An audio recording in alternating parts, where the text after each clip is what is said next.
Well, in New York, despite the new gun restrictions on where you can legally carry a concealed weapon, more and more people are applying for permits. Yeah, Eileen LaPalmer has a story live from Hicksville. Eileen.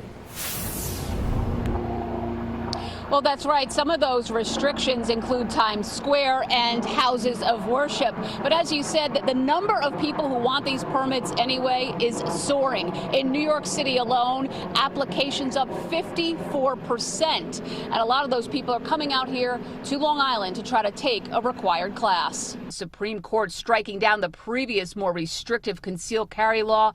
It's still not easy to get a permit, according to experts. There's currently a backlog from people applying for the permits. And now, under a New York state law that went into effect Thursday, people have to undergo a background check that includes a social media search and take a 16-hour firearms class that includes 2 hours of live shooting.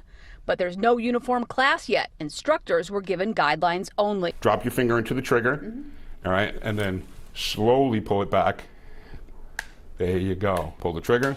In Deer Park, Matt Seifer of Guardian also flooded with new clients. It's in almost 1,000 people in the last couple of days. Some people coming out from the city, where a range on the west side told PIX 11 News you cannot take the class unless you get a license first to handle a handgun. Another delay.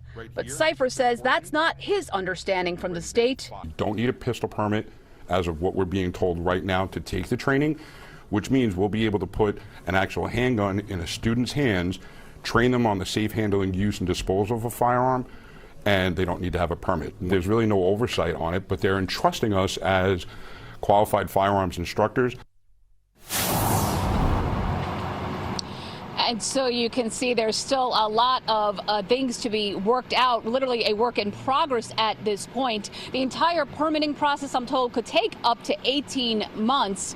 And coming up at 6 o'clock, I'll have a little bit more about additional questions that people are wondering, like what does it mean for off-duty police officers or peace officers, and how about armored guards?